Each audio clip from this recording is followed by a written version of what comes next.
Shalom teman-teman. Ya, balik lagi di persekutuan remaja ini. Ya, kita kedatangan orang baru. Ya, perkenalkan dulu, silakan. Nama aku Evelyn. Ya, saya seperti biasa, nama saya Farel, sering datang lah ya. Ya, mari kita mulai persekutuan ini dengan menyanyikan lagu Bersuka dalam Tuhan.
Sebelum kita melanjutkan persekutuan remaja ini, mari kita berdoa. Tuhan adalah Bapa kami yang bertata di dalam kerajaan surga. Terima kasih Tuhan telah memberkati kami sehingga kami dapat melaksanakan persekutuan remaja ini dengan baik ya Tuhan. Dan sekarang kami akan melanjutkan persekutuan ini supaya dapat dikaruniai oleh-Mu saja ya Tuhan. Terima kasih Tuhan, dalam nama Tuhan Yesus kami berdoa dan bersyukur. Amin. Ya, karena kita sudah diberkati oleh Tuhan, marilah kita selalu mengucap syukur. Dan sekarang mari kita menyanyikan lagu Segala Puji Syukur.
Teman-teman, karena Tuhan selalu memberikan hal-hal yang ajaib untuk kita di masa pandemi ini, mari kita nyanyikan Bagi Tuhan Tidak Ada Yang Mustahil.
Halo teman-teman semua, ketemu lagi dengan Kak Fani. Dan saat ini kita mau sama-sama kembali mendengarkan firman Tuhan. Dan sebelumnya kita mau berdoa dulu ya. Yuk kita berdoa. Bapa di dalam surga, saat ini kami ingin kembali mendengarkan apa yang menjadi kehendak Tuhan bagi kami semua. Karena itu kami memohon kuasa Roh Kudus beserta dengan kami, sehingga dengan firman Tuhan ini kami sungguh bisa mengalahkan hati kami kepada Tuhan dan hidup kami pun menjadi berkat bagi sesama. Terima kasih Bapa, di dalam nama Tuhan kami Yesus Kristus kami berdoa. Amin. Oke, teman-teman, sore ini kita akan merenungkan firman Tuhan dengan tema Alahkanlah hatimu kepada Tuhan. Wah, temanya ini mengingatkan kita semua kalau mau selesai ibadah ya, sudah pengutusan, pendetanya bilang alahkanlah hatimu kepada Tuhan. Wah, Artinya ibadahnya udah mau selesai. Nah, tetapi sebetulnya kalimat itu punya makna yang dalam loh. Kita akan sama-sama mengupasnya dengan membuka Matius 14 ayat 16 sampai 21. Matius 14 ayat 16 sampai 21. Tetapi Yesus berkata kepada mereka, "Tidak perlu mereka pergi, kamu harus memberi mereka makan." Jawab mereka, "Yang ada pada kami di sini hanya 5 roti dan 2 ikan." Yesus berkata, "Bawalah kemari kepadaku." Lalu disuruhnya orang banyak itu duduk di rumput. Dan setelah diambilnya 5 roti dan 2 ikan itu, Yesus menengadah ke langit dan mengucap berkat, lalu memecah-mecahkan roti itu dan memberikannya kepada murid-muridnya. Lalu murid-muridnya membagi-bagikannya kepada orang banyak. Dan mereka semuanya makan sampai kenyang. Kemudian orang mengumpulkan potongan-potongan roti yang sisa 12 bakul penuh. Yang ikut makan kira-kira 5.000 laki-laki, tidak termasuk perempuan dan anak-anak. Teman-teman, mungkin seringkali kita bertanya, kenapa ya? Kok dia atau teman kita kok bisa ya mendapatkan sebuah mukjizat? Dan mukjizatnya itu nggak main-main loh. Misalnya dia sakit dan sakitnya itu sudah parah, dokter angkat tangan, dan Tuhan kasih kesembuhan. Wah, itu kan betul-betul mukjizat yang luar biasa. Atau mungkin memang dalam keadaan atau situasi tertentu di mana rasanya udah kayak nggak ada jalan, kok Tuhan buka jalan? Mungkin kita tanya, kok bisa Tuhan kasih mukjizat ke dia? Kenapa Tuhan nggak kasih mukjizat ke saya? Ya, teman-teman, kalau kita tanya soal kenapa Tuhan kasih mukjizat, ya di satu sisi kita harus meyakini bahwa ketika mukjizat itu Tuhan berikan kepada seseorang, berarti Tuhan punya rencana untuk menyatakan kasih Tuhan, kebaikannya, dan juga pertolongannya kepada seseorang tersebut. Sehingga bisa dengan serta-merta atau dengan cuma-cuma, ya Tuhan memang berikan saja mukjizat itu di dalam kehidupannya. Tetapi di dalam banyak kasus, mukjizat itu juga bisa terjadi di dalam kehidupan seseorang ketika seseorang itu juga merespon. Jadi artinya kalau seseorang itu tidak berespon, tidak bereaksi, tidak melakukan sesuatu, tidak berjuang, ya mukjizat itu nggak ada di dalam kehidupannya. Dan itu bisa kita lihat teman-teman di dalam kisah tadi. 5 roti dan 2 ikan, akhirnya sisa 12 keranjang untuk memberi makan 5.000 laki-laki. Biasanya nih, kalau ada perkumpulan-perkumpulan masyarakat Yahudi, konon perempuan itu jumlahnya bisa 2 kali lipat. Jadi kalau laki-lakinya 5.000, perempuannya ya kita hitung aja ada 7.000, ditambah anak laki-laki atau juga anak-anak yang lain, berarti yang pada saat itu bersama-sama dengan Yesus dan diberi makan oleh Yesus, jumlahnya mungkin lebih dari 10.000 jiwa. Dan menariknya teman-teman, ternyata ada sebuah tafsiran yang memang menunjukkan bahwa mukjizat ini nggak akan terjadi kalau tidak ada yang memberi respon. Kalau tidak ada yang memang melakukan sesuatu di tengah situasi seperti itu. Kita kembali pada kisahnya ya. Jadi kisahnya adalah memang ya di mana begitu banyak orang mengikuti Yesus, lalu sudah jamnya dan ternyata mereka harusnya makan.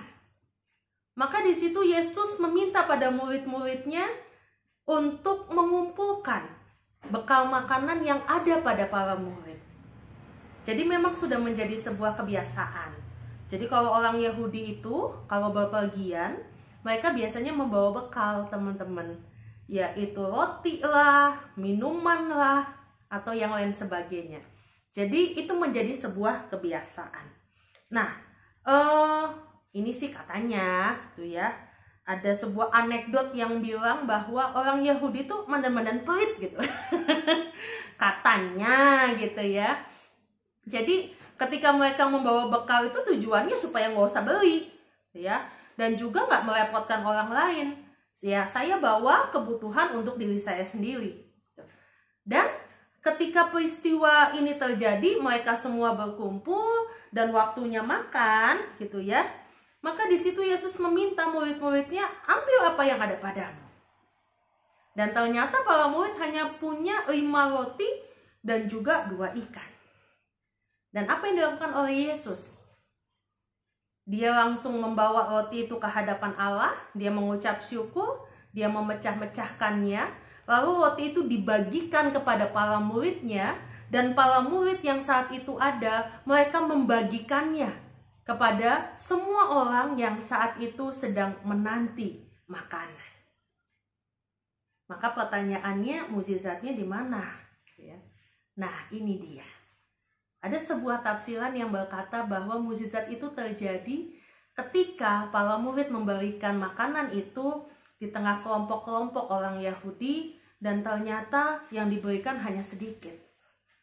Dan ketika orang-orang Yahudi itu melihat bahwa hanya sedikit makanan yang ada pada mereka, lalu mereka membuka bekal yang mereka bawa. Mereka mengeluarkan bekal-bekal yang mereka bawa. Dan disitulah mereka belajar untuk berbagi terhadap yang lain. Bekal itu tidak hanya untuk mereka, tetapi karena orang banyak itu melihat respon bagaimana Yesus ingin mencukupi semua orang, dan para murid juga melakukan hal yang sama, maka semua orang pada saat itu tersentuh. Dia membuka bekalnya dan dia membagikan itu kepada orang lain, sehingga 5 roti dan 2 ikan itu bisa lebih menjadi 12 bakul banyaknya. Artinya mukjizat itu terjadi karena respon orang banyak yang melihat bahwa yang butuh makan gak cuma saya, tetapi orang lain juga butuh makan. Dan mereka mau dan berani mengeluarkan apa yang mereka punya untuk orang lain. Maka disitulah mukjizat terjadi. Bisa dibayangkan teman-teman kalau mereka tetap kekeh, enggak lah, pokoknya kamu yang kasih makan saya. Ini makanan saya buat nanti perjalanan saya pulang. Mungkin mukjizat ini tidak akan terjadi. Ya, tetapi karena ada respon, ya, tidak lagi menjadi orang yang egois, tetapi memikirkan orang lain, peristiwa indah ini menjadi peristiwa yang begitu dikenang oleh setiap orang Kristen dimanapun juga. Artinya, dari peristiwa mukjizat ini kita mau diajarkan, ya. Terkadang ketika Allah ingin memberikan sebuah mukjizat, mungkin Allah berpikir, ketika saya kasih mukjizat buat kamu, tuh ya, apakah kamu akan menjadi orang yang egois? Atau ketika saya akan memberikan mukjizat buat kamu, kamu akan menjadi orang yang merespon dengan cepat, dan responmu itu betul-betul mengalahkan hati kepada Tuhan. Seseorang yang mengalahkan hatinya pada Tuhan, dia tidak akan menjadi orang yang egois. Tetapi karena dia tahu bahwa kasih Tuhan tidak hanya untuknya, tetapi juga untuk setiap orang yang ada di sekitarnya, maka ketika Tuhan memberikan mukjizat dalam hidupnya, dia akan berkata, mukjizat ini bukan buat saya saja, tetapi mukjizat ini juga buat orang lain yang ada di sekitar saya. Dia menjadi berkat buat orang lain. Nah, jadi teman-teman sekarang masih mengharapkan mukjizat dari Tuhan? Kalau masih mengharapkan mukjizat dari Tuhan, ya terkadang Tuhan minta respon kita dulu loh. Ya, mau nggak kita menanggapi mukjizat dari Tuhan dengan berkata bahwa mukjizat ini tidak hanya untuk saya, tetapi menjadi berkat untuk orang lain. Mukjizat ini berarti saya juga berani melepas atau merelakan apa yang saya punya untuk menjadi berkat buat orang lain. Mukjizat ini berarti bukan nama saya nanti yang akan diagungkan, tetapi saya mau mengalahkan hati saya pada Tuhan, sehingga orang lain melihat Tuhan, bukan melihat saya. Maukah kita merasakannya? Tuhan memberkati kita semua. Amin.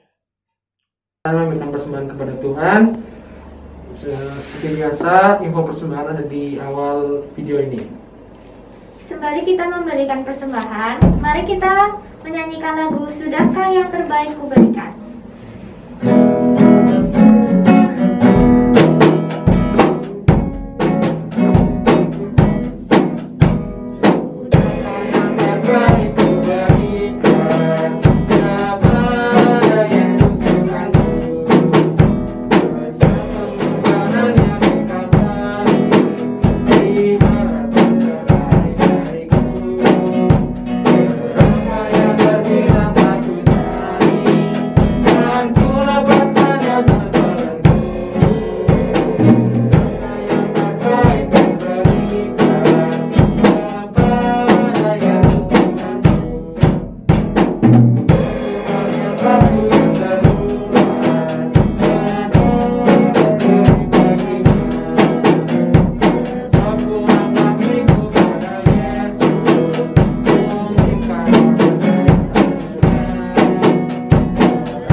Teman-teman, mari kita berdoa. Tuhan, terima kasih atas semua berkat-Mu yang telah Kau berikan kepada kami. Kami berdoa untuk persembahan ini, Tuhan. Semoga persembahan ini dapat berguna untuk gereja ini, Tuhan. Kami juga mau berdoa untuk kami telah selesai ibadah, Tuhan.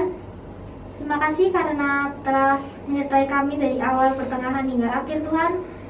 Sekarang kami mau melanjutkan aktivitas kami, Tuhan. Terima kasih dan nama Tuhan Yesus kami berdoa. Amin. Amin.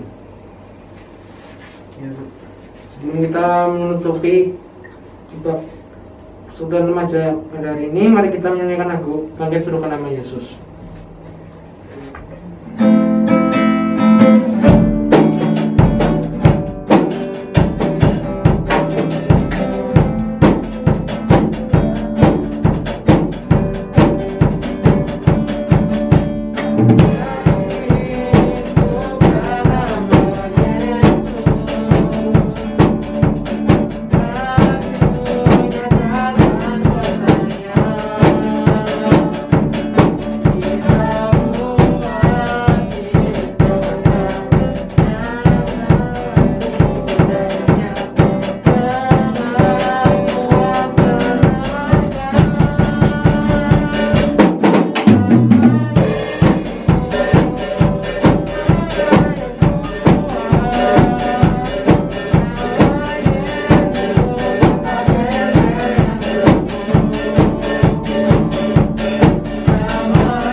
Minggu depan, dadah.